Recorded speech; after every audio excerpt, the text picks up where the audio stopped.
여러분 안녕하십니까? 오늘 장로님 소개해 주신 대로 정말 좋은 날씨인 것 같습니다. 우리 모두의 마음 가운데 정말 평화롭고 또 아름다운 안식일을 함께 보내게 되어서 얼마나 기쁜지 모르겠습니다. 지난 한 주일 동안 평안하셨습니까? 한 주일 생애하시느라고 수고 많으셨죠? 오늘 하나님께서 주시는 참된 안식과 평안을 누리시는 귀한 시간 되시기를 간절히 바랍니다. 여러분들 한 주일에 안식일이 한 번 돌아오는데요. 너무 자주 돌아오는 것 같습니까? 어떻습니까?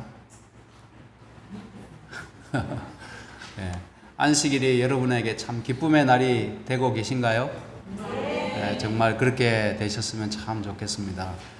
우리가 만약 안식일이 한 달에 한 번 돌아온다면 우리의 믿음이 이만큼 유지가 될까요? 안 될까요? 저는 되기가 어렵다고 생각이 됩니다. 지난 코로나 때 예배가 그때 한 9주인가 예배가 없었는데 참 제가 교회 안에 살지만은 믿음의 상태를 유지하기가 참 힘들었던 그런 경험이 있습니다. 그래서 이 안식일이 우리에게 얼마나 귀하고 복된 날인가 하는 것을 여러분께서 기억하시고 오늘 기쁨으로 이 예배에 참여하시게 되기를 간절히 바랍니다. 오늘 말씀의 제목은 적은 단점이 많은 장점을 삼키다라는 제목으로 말씀을 증거하겠습니다. 이스라엘의 초대 왕이 누구입니까?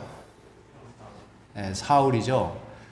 그러면 사울 하면 떠오르는 이미지가 어떻습니까? 사울. 좋은 이미지입니까? 아니면 긍정적인 이미지입니까? 아니면 좀 부정적입니까? 부정적인 이미지가 더 강하죠. 그래서 오늘 사울이라고 하는 인물을 우리가 함께 좀 살펴보면서 하나님께서 초대 왕으로 세우실 만큼 처음부터 함량 미달인 사람을 하나님이 세우실 리는 없잖아요. 그만큼의 자격이 되니까 초대 왕으로 하나님이 기름 부으시지 않으셨겠습니까? 그런데 왜 사울이 실패했는가? 왜 사울이 그토록 부정적인 이미지를 남겼는가 하는 것을 우리가 살펴보기를 원합니다. 먼저 사울이 얼마나 많은 장점이 있었는지를 좀 소개해 드리겠습니다. 사울에 대해서 사무엘상 9장 2절에 이렇게 말씀합니다. 기스가 아들이 있으니 그 이름은 사울이요 준수한 소년이라 라고 말씀합니다. 근데 얼굴만 준수한 것이 아니라 키가 모든 백성보다 어깨 위는 더하더라 라고 말씀합니다. 참 멋있었겠죠? 남자로서 키도 크고 얼굴도 잘 생겼으니까 모든 백성이라고 하면 아마 그 이스라엘 평균 키보다도 훨씬 컸다는 뜻입니다. 어깨 위는 더 컸다는 얘기죠. 이것이 장점이 될 수 있을까요? 없을까요? 얼굴이 잘생긴 것이 단점입니까? 장점입니까? 장점이면 틀림없습니다. 요즘처럼 또 외모를 강조하는 사회에서는 경쟁력에 해당한다고 할 수 있겠습니다. 요즘 남자들도 성형을 하고 남자들도 화장을 하더라고요. 저는 깜짝 놀랐습니다. 여기 우리 합성동에 국민은행 가니까 거기 경비 쓰는 아저씨가 있는데 저는 처음에 이렇게 선크림을 바른 줄 알았어요. 근데 생각해보니까 실내에서 근무하는 분인데 선크림을 저렇게 바를 리가 없다 생각하고 다시 보니까 메이크업을 했더라고요. 메이크업을. 경비 쓰는 아저씨가. 그만큼 왜 그렇게 하겠습니까? 귀찮은데. 저희 집사람은 일주일에 한 번 화장하는데 왜 그 귀찮은 화장을 그 남자가 하고 있을까요? 그만큼 외모가 중요하기 때문에 그러겠죠. 그래서 사울은 그렇게 외모적으로도 탁월한 인물이었습니다. 그 다음에 4절과 5절에 보시면 어떤 이야기가 나오는가 하면 이 기스라고 하는 아버지죠. 아버지 기스가 암나기를 잃어버렸습니다. 암나기가 집을 나갔어요. 집을 나갔는데 아들 사울에게 그 암나기를 찾아오라고 그렇게 부탁을 합니다. 근데 이 암나기를 찾는데 여기 보면 에브라임 산지와 살리사 땅 그 다음에 갔는데 찾지 못하고 사알림 땅, 우리가 뭐 잘 익숙하지 않는 지명인데요. 두루 다니되 없고 베냐민 사람의 땅으로 또 갔는데 거기서도 찾지 못했습니다. 여러분 같으면 어떻게 하겠습니까? 지금 보면 이 동네도 가보고 저 동네도 가보고 여러 군데를 다닌 것 같아요. 몇 주 전에 우리 정 장로님 어린 시절 보내셨던 덕산 맞죠, 장로님? 예, 덕산이라고 하는 동네에 우리 홍 장로님하고 셋이 갔다 왔습니다. 가보니까 참 이 산이 병풍처럼 둘러쳐 있고 그 골짜기 안에 그렇게 좋은 동네가 들어앉아 있다고는 상상하기 어려울 만큼 참 좋은 동네였습니다. 근데 장로님 하신 말씀이 거기서 이제 소들을 풀어놓으면 소들이 산에서 며칠을 풀을 뜯어먹고 그렇게 있었대요. 근데 만약에 소를 잃어버렸다고 하면 우리 장로님 어디까지 찾으러 가시겠습니까? 그 너머에 산천까지 가실 마음이 있으십니까? 쉽지 않을 겁니다. 지금 사울이 아버지의 명령을 쫓아서 암나기 한 마리를 찾기 위해서 그 종을 데리고 돌아다닌 거리를 계산해 보니까 40km입니다. 40km. 40km면 백리길입니다. 저는 이 장면을 통해서 사울이 얼마나 순종적인 사람이었는가, 아버지의 말씀에 얼마만큼 순종하는 아들이었는가 하는 것을 엿볼 수가 있었습니다. 저는 아마 그렇게 하지 못했을 것 같아요. 저는 학교 다닐 때 저희 동네 앞에 강변이 있었습니다. 그래서 소를 보통 이제 마구간에 계속 묶어 놓으면 소가 스트레스 받으니까 강변 풀밭에다가 이렇게 아침에 내다가 묶어 놓고 그 다음에 줄을 묶어 놓으면 하루 종일 이제 뜯어 먹다가 해그름이 되어서 해질녘이 되어서 그 소를 다시 마구간으로 들여와야 했습니다. 그 일을 누가 해야 되는가 하면 막내인 제가 해야 되는 일이었습니다. 근데 친구들과 놀다 보면은 그 일이 귀찮을 때가 있어요. 근데 동네 바로 앞이거든요. 직선거리로는 한 200m 될까 모르겠어요. 그런데도 그 소 한 마리 풀어서 마구간에 들이는 것조차도 좀 싫을 때가 있었습니다. 근데 사울은 아마 며칠을 찾아다닌 것 같아요. 그래서 나중에 이제 숲 땅에 이르렀을 때 사울이 따라온 사환에게 이렇게 이야기합니다. 내 부친이 암나기 생각은 고사하고 우리를 위하여 걱정하실까 두려워하노라. 사울이 순종심만 있는 아들이 아니라 자기들을 걱정하실 아버지를 염려하는 겁니다. 그 얘기는 사울이 매우 사려 깊고 배려심이 있는 아들이었다 하는 겁니다. 부모님의 마음을 헤아릴 줄 아는 아들이었다는 것입니다. 제가 이제 아이들이 좀 커서 이제 20대 중반이 되고 거의 30이 다 돼가는 딸도 있고 이렇게 한데, 그 아이들을 보면서, 부모의 마음을 좀 헤아려 준다면 그게 참 고마울 것 같아요. 예. 부모의 마음을 이해하고 그 마음에 대해서 공감할 수 있다면 그것만으로도 참 고맙다 하는 생각이 듭니다. 내 마음을 알아준다는 것 참 고마운 일이죠. 말하지 않아도 알아준다면 참 고마운 일입니다. 사울은 그런 면에 있어서 매우 훌륭한 아들이었다는 생각이 듭니다. 그러나 7절에 보면 이제 그 암나기를 찾지 못해서 집으로 돌아가려는 사울에게 이 사환이 이렇게 이야기합니다. 이 성에 하나님의 사람이 있는데 매우 존중이 여김을 받는 사람이 있습니다. 근데 그 선지자가 우리가 이 암나기 잃어버린 이야기를 우리가 요청을 하면 틀림없이 찾게 해줄 것 같은데 집에 돌아가기 전에 그 선지자 한 번만 만나고 돌아갔으면 좋겠습니다 라고 사울에게 제안을 합니다. 그랬더니 사울이 그 사환에게 어떤 얘기를 하는가 하면, 우리가 가면 그 사람에게 무엇을 드리겠느냐? 우리 그릇에 식물이 다하였으니 하나님의 사람에게 드릴 예물이 없도다. 그 당시에는, 고대 근동에서는 특별한 어떤 지위에 있는 선지자나 또 왕 앞에 나아갈 때 예물을 준비하는 관습이 있었습니다. 사울은 그 관습을 존중히 여기는 겁니다. 지금 자기가 살고 있는 고향과 상당히 거리가 떨어져 있습니다. 또 선지자와도 아마 일면식이 없는 것 같아요.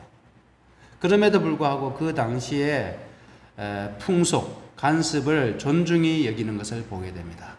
이게 중요할까요? 중요하지 않을까요? 중요한 덕목입니다. 사회 구성원으로 우리가 살아갈 때 그 사회의 관습을 존중히 여기는 사람이 있고 그것을 무시하는 사람이 있습니다. 그러면 뭔가 사회를 이끌어 나갈 만한 지도자가 되고 가정을 이끌어 나갈 가장이 되는 사람은 그 사회의 관습, 또 그 집안의 관습을 존중히 여기는 사람이 되어야 합니다. 이게 매우 중요한 부분입니다. 우리가 운전할 때도 교통법규를 존중히 여기는 습관을 반드시 키워야 됩니다. 그것을 사람이 없다고 해서, 보는 사람이 없다고 해서, 지나가는 차가 없다고 해서 그냥 그때그때마다 쑥쑥 지나다니게 되면 언젠가는 큰 사고가 나는 겁니다. 언젠가 반드시 사고가 나게 되어 있습니다. 그래서 사회 관습을 우리 그리스도인들도 존중히 여길 때 이웃들로부터 존중을 받게 되는 것입니다. 그래서 어느 동네에 그리스도인이 이사를 갔다면 그 동네의 어떤 풍습이나 관습을 따라야 합니다. 내가 하나님 믿는 사람이기 때문에, 또 그들과 어울리기가 참 어렵기 때문에 그들과 상종하지 않고 그 동네의 어떤 규정을 잘 따르지 않는다면 우리는 그곳에서 영향력을 행사할 수가 결코 없는 것입니다. 왕상 14장에 보시면 그러한 풍습이 나타나 있습니다. 여기 보면 여로보암의 아들이 병이 들었어요. 여로보암 왕의 아들이 병이 들었는데 그 여로보암 왕이 그 아내에게, 왕후에게 이렇게 지시를 내립니다. 변장하여 선지자 아히야에게 가라고 얘기합니다.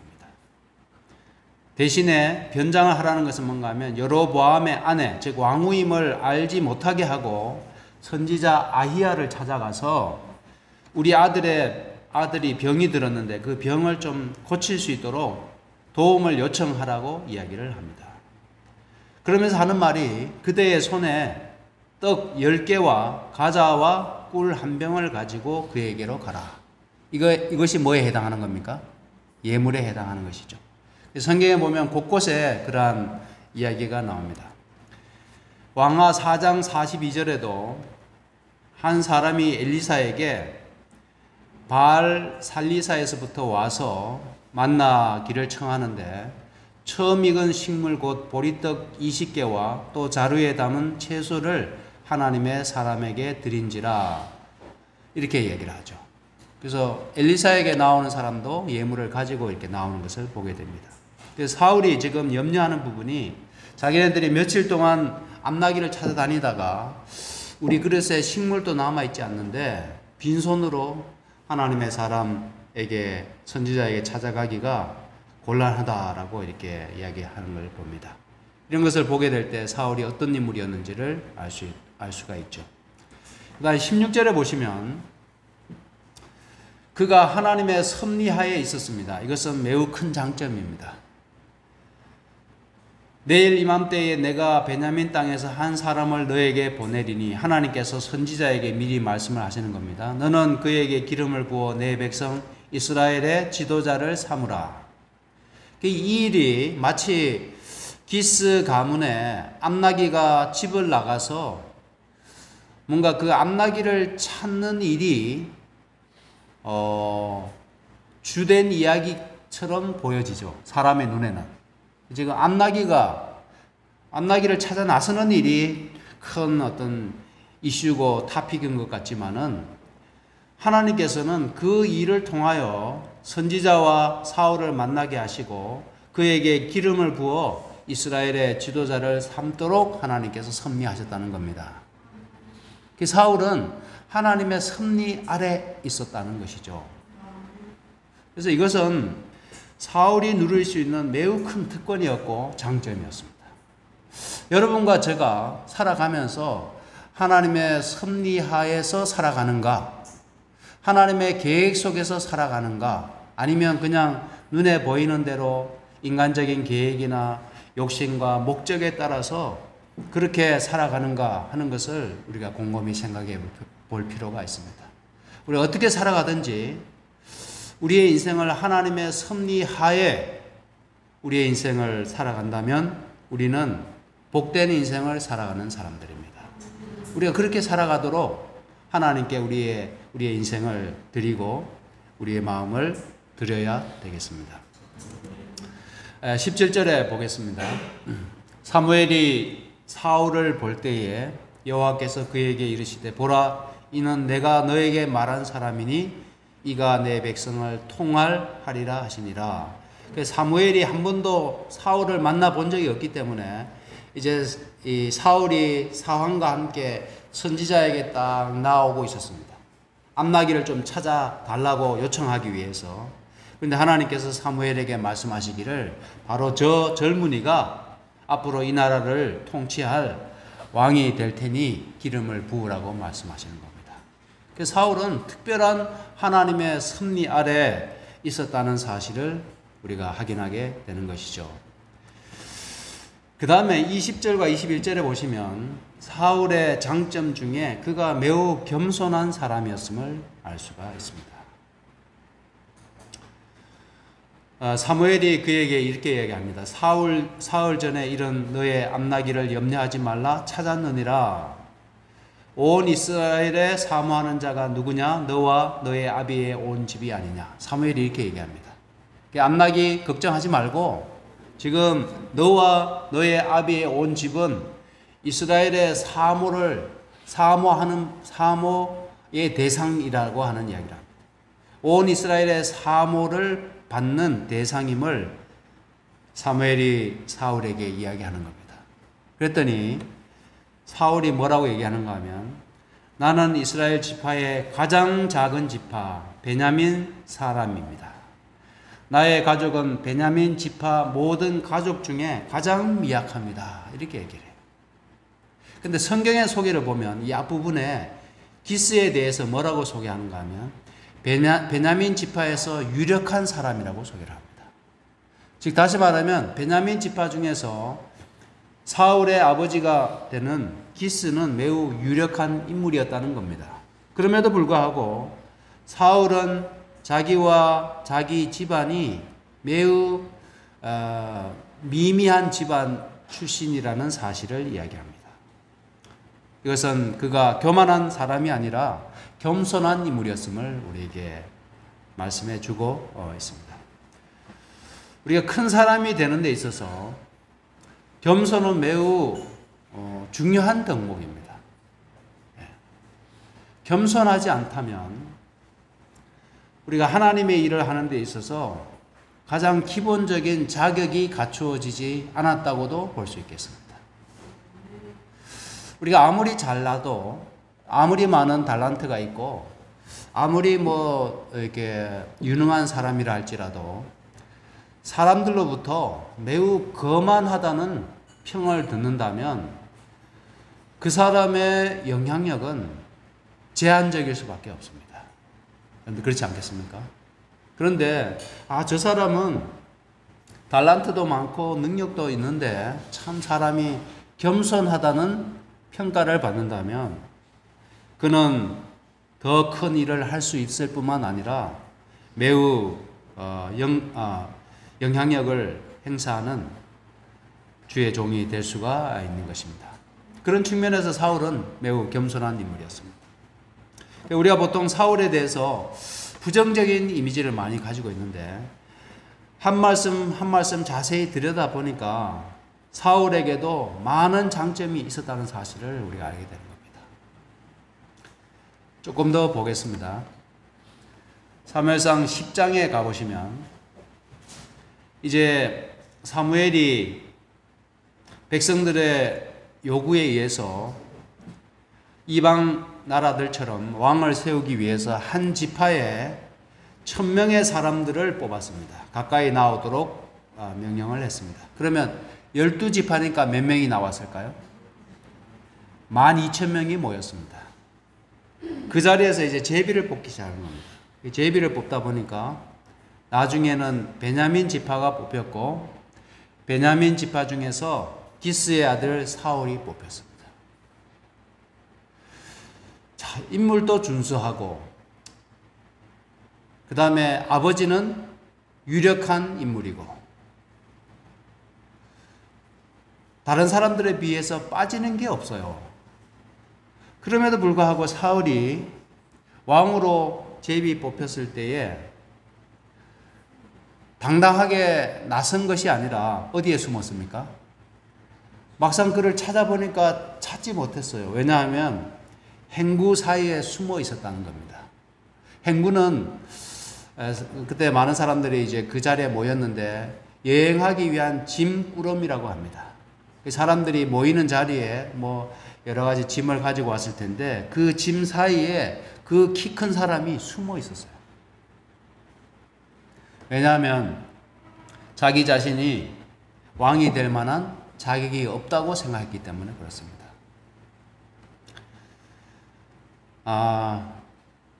우리가 사람들 앞에 하나님께서 어떤 웅변가나 또 카리스마를 가진 강력한 지도자를 하나님이 선택하시기보다는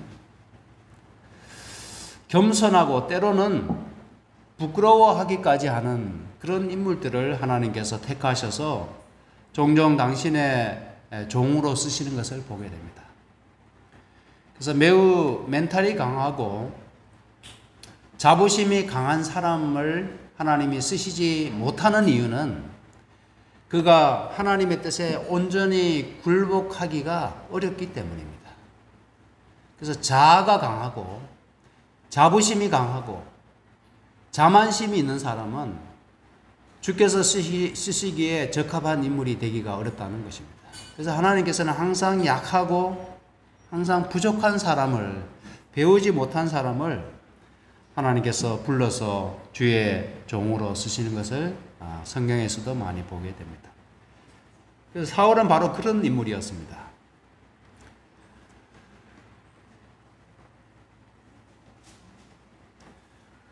조금 더 보시면 사무엘상 10장 26절 27절에 사울의 가장 탁월한 장면이 여기에서 나타납니다. 이제 사울이 왕으로 뽑혔는데 꽤 많은 사람들이 그가 왕이 된 것을 기뻐했습니다. 그래서 24절에 보면 모든 백성이 왕의 만세를 외쳐 불렀습니다.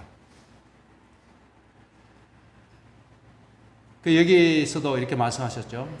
사울도 기브와 자기 집으로 갈 때에 마음이 하나님께 감동된 유력한 자들은 사울을 따라 함께 갔습니다. 그런데 어떤 비류는 가로되 이 사람이 어떻게 우리를 구원하겠느냐.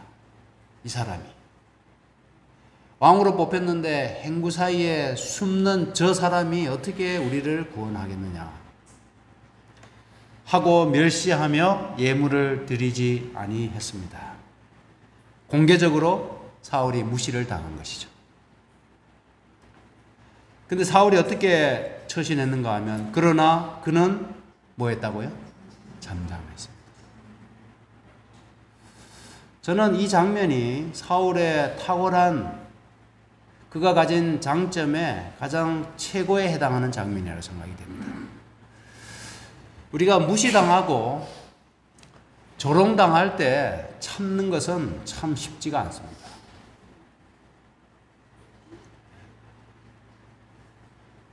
예수님께서 십자가 달리실 때 그분이 하나님의 아들로서 죄인들로부터 온갖 모욕과 조롱과 멸시를 당하셨지만은 예수님께서는 도살장에 끌려가는 양처럼 뭐 하셨습니까? 잠잠하셨습니다. 잠잠하셨어요.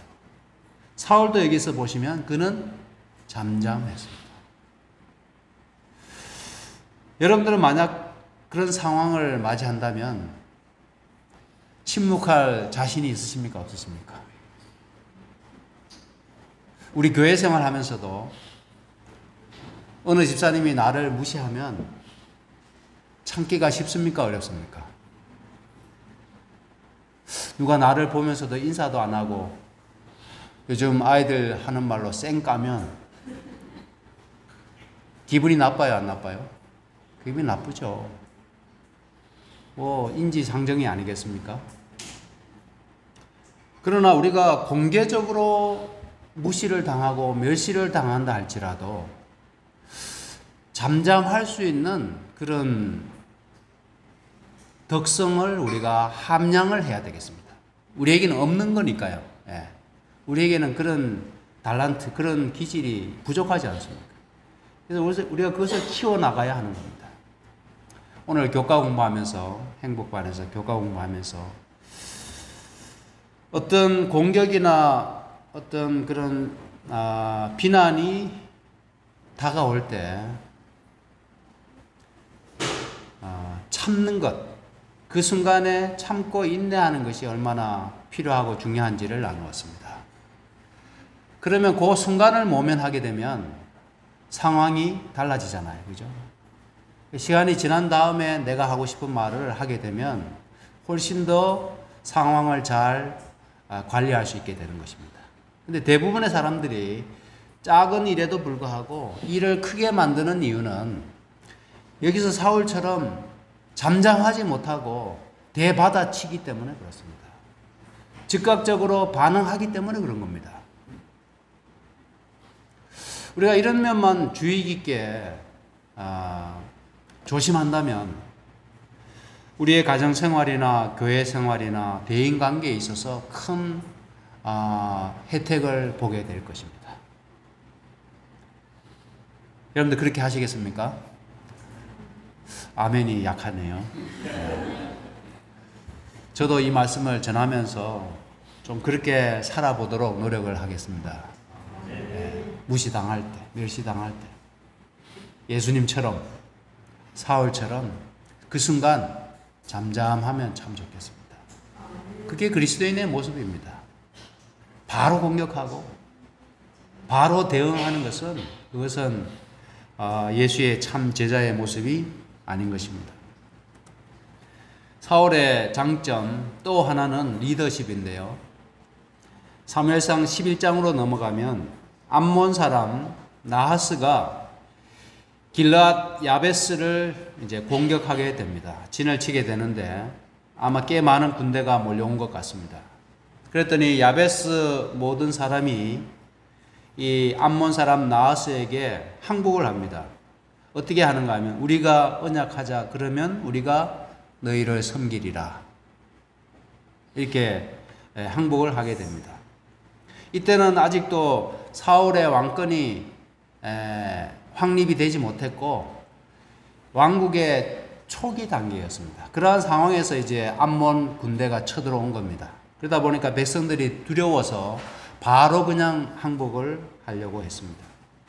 그랬더니 암몬 사람 나하스가 그 항복을 받아주는 것이 아니라 뭐라고 얘기하는가 하면 내가 너희 오른 눈을 다 빼어야 너희와 언약하리라.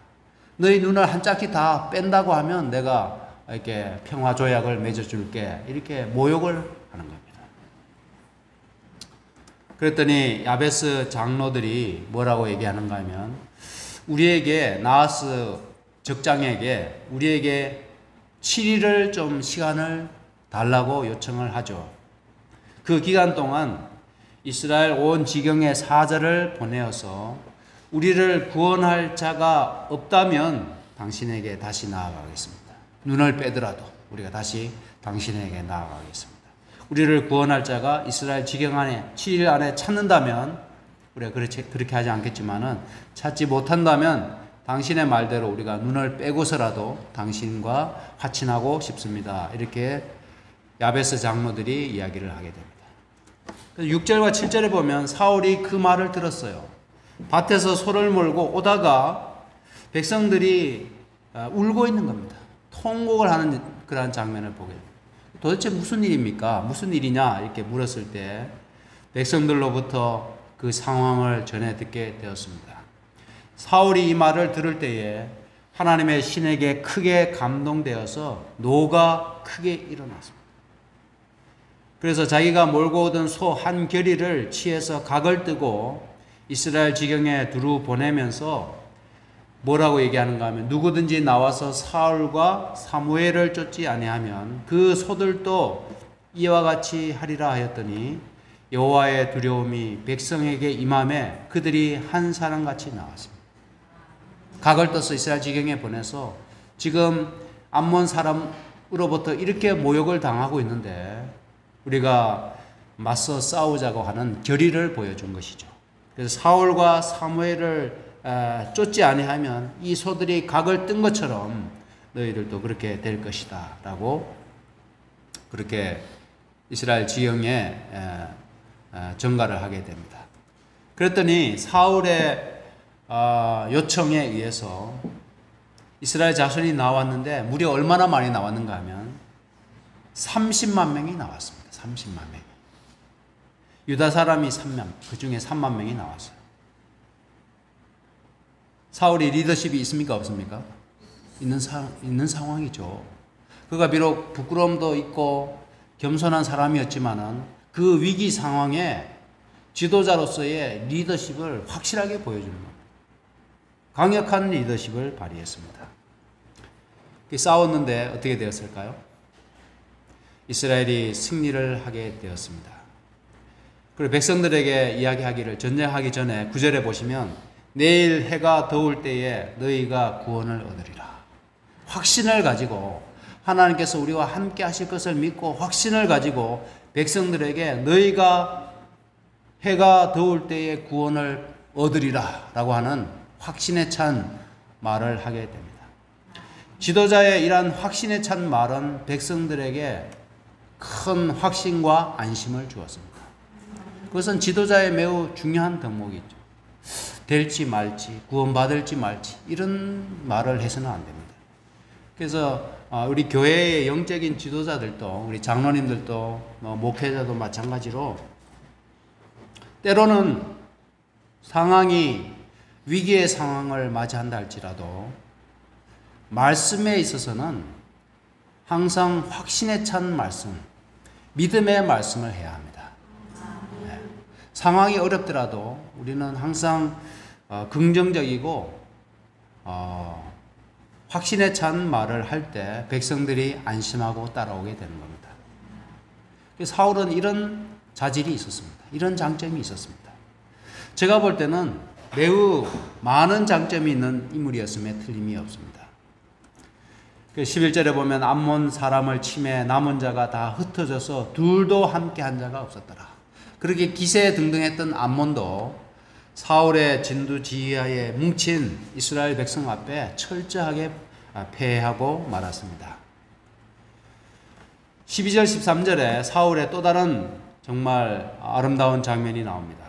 백성이 사무엘에게 이르되, 사무엘에게 어떤 얘기를 하는가 하면 사울이 어찌 우리를 다스리겠느냐 한 자가 누구니까. 아까 비류들이 사울이 어찌 우리를 구원하겠느냐라고 하면서 멸시했잖아요. 근데 전쟁한 이후에 이제 사울이 자연스럽게 큰 영향력을 얻게 되었습니다. 리더십을 얻게 되었습니다. 그랬을 때 어떤 사람들이 사무엘에게 그때 사울을 멸시하고 조롱한 사람들을 끌어내소서 우리가 다 죽여버리겠습니다. 그렇게 하니까 사울이 뭐라고 얘기하는가 하면 사울이 가로되 이날에는 사람을 죽이지 못하리니 여호와께서 오늘날 이스라엘 중에 구원을 베푸셨습니다. 예. 그들을 죽이지 않았습니다. 힘이 생겼음에도 불구하고 사울은 자신을 멸시한 그 비류들을 처단하지 않았다는 겁니다. 복수하지 않았다는 겁니다. 사람의 인격은 싫어하는 사람을 대할 때 나타난다. 제 친구가 저에게 보내준 카톡에 이런 글이 있더라고요. 사람의 인격은 싫어하는 사람을 대할 때 나타난다. 제가 그렇게 했는지 모르겠어요. 제 친구가 저한테 이렇게 보냈어요. 근데 이 말씀을 딱 받아들고 내가 친구들한테 그렇게 한 적이 있는가, 어떻게 되었는가 좀 이렇게 자신을 돌아보게 되었습니다. 그러면서 자세히 들여다보니까 참 명언인 것 같아요. 명언. 그렇잖아요. 사람의 인격은 자신을 좋아하는 사람을 대할 때 나타나는 것이 아니라 자신을 싫어하는 사람을 대할 때 나타난다. 이게 맞죠. 사울의 인격이 자신을 멸시한 사람을 대할 때 나타났다는 겁니다. 이렇게 많은 장점을 가졌던 사울이 왜 실패한 왕이 되고 말았을까요? 많은 장점이 있었음에도 불구하고 왜 사울은 폭군이 되고 왜 그토록 끔찍한 악령에 사로잡힌 인물이 되었을까 하는 겁니다. 두 가지만 간단하게 말씀드리고 마치겠습니다. 첫째는 그가 영적인 교만을 나타내기 시작했습니다.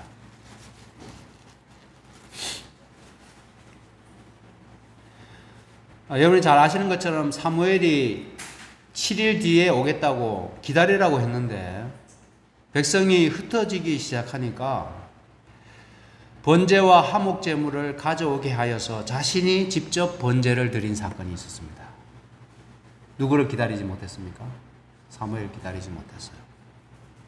근데 사무엘이 돌아와서 그 일을 가지고 매우 심각한 범죄를 저질렀다고 사울을 책망하게 됩니다. 뭐라고 얘기하는가 하면 왕이 망령되이 행하였도다. 왕 앞에 망령되다고 망령이 들었다고 하는 말이 참 하기 쉬운 말은 아니죠. 근데 사울이 행한 일 자체가 정말 망령이 든 일처럼 매우 해서는 안 될 일을 했다는 겁니다. 왕의 하나님 여호와께서 왕에게 명하신 명령을 지키지 아니하였다. 왜 그 일이 심각한가 하면 하나님께서 명하신 명령을 지키지 않았기 때문에, 율법을 지키지 않았기 때문에 그것은 매우 심각한 범죄였다는 겁니다.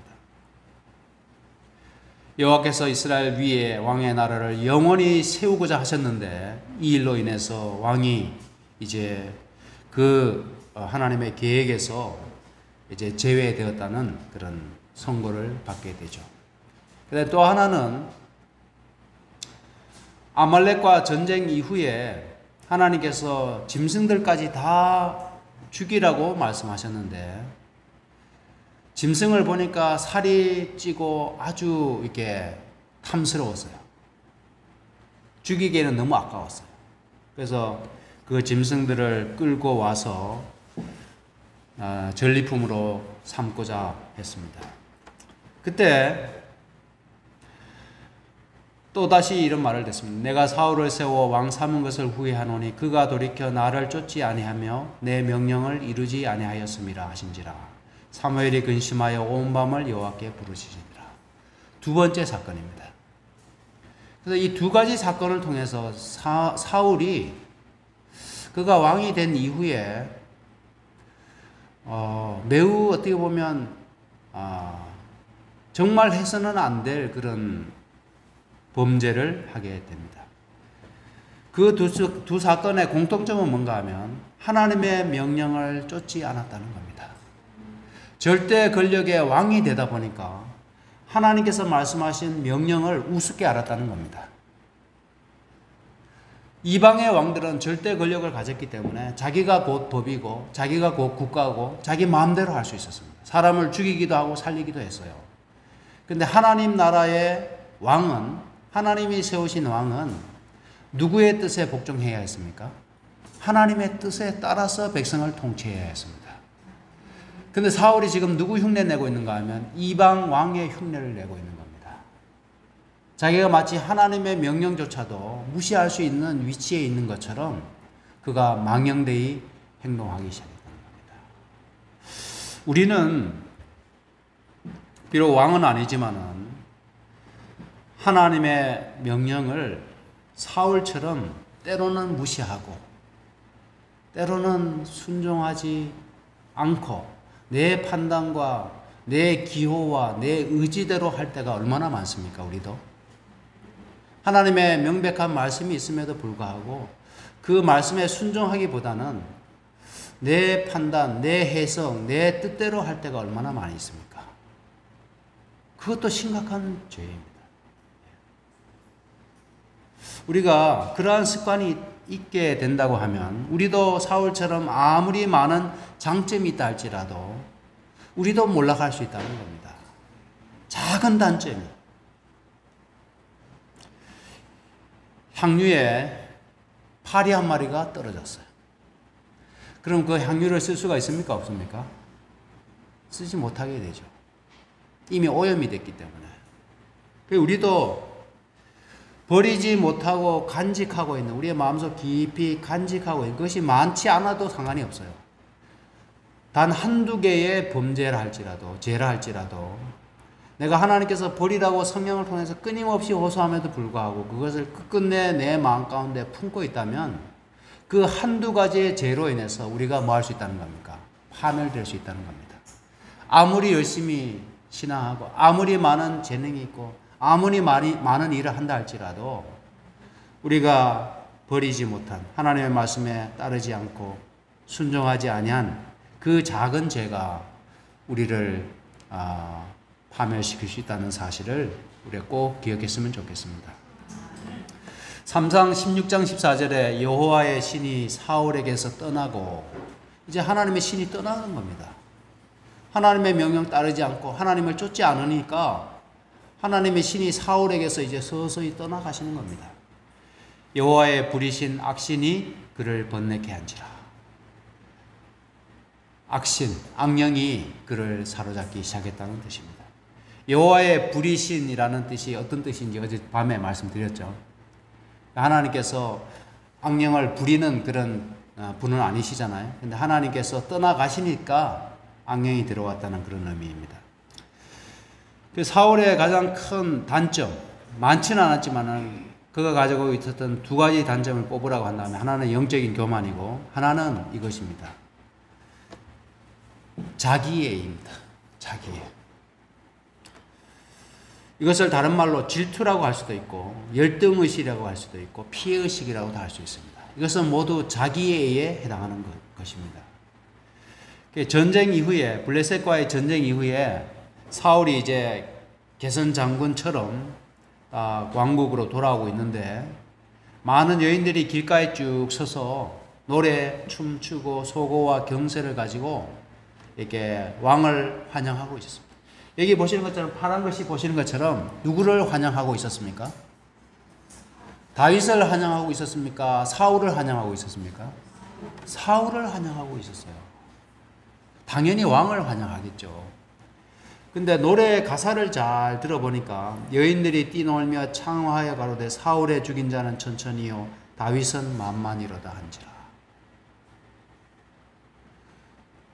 자기 사울이 죽인 자는 천천히고 다윗이 죽인 자는 만만, 더 많은 만만을 죽였다고 하는 노래를 듣고 사울이 8절과 9절에 보면 매우 불쾌해했다. 심히 노했다는 말씀이 나옵니다. 왜 그랬을까요? 지금 분명히 사울을 환영하기 위해 나온 백성들인데 그 말을 듣고 그 말을 소화할 만큼의 그 마음이 되지 못했다는 겁니다. 제가 전에 말씀드렸던 것처럼 이 노래는 운율입니다. 사실은 천천히요 만만이라는 것은 운율이죠.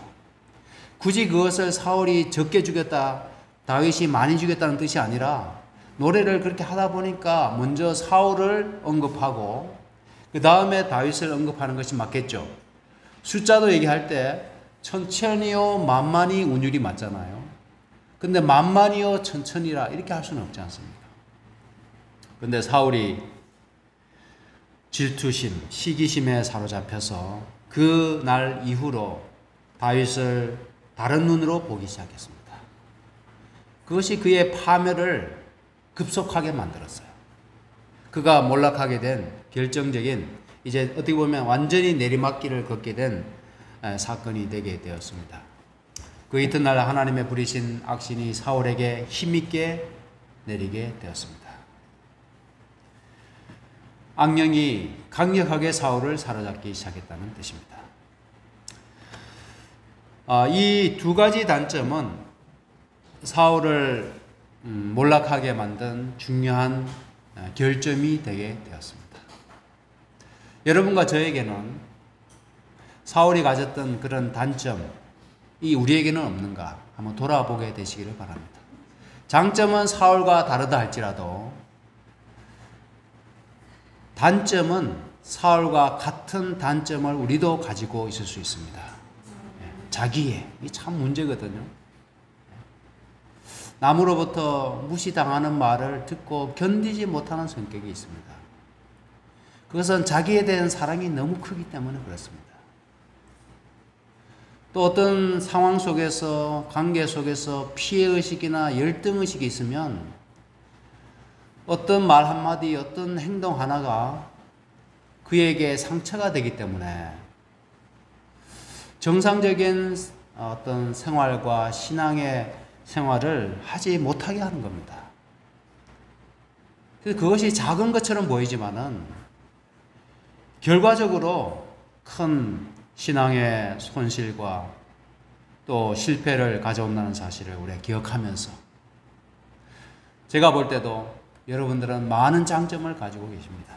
그러나 혹 여러분들 스스로 내가 가진 작은 단점이 그 많은 것들을 상쇄하고 그 많은 것들을 무력하게 만들지 않는지 우리 자신을 깊이 살펴보면서 우리가 사울처럼 실패하지 않는 그런 하나님의 왕 같은 제사장들이 다 되시기를 주의 이름으로 축원하면서 말씀을 마치겠습니다.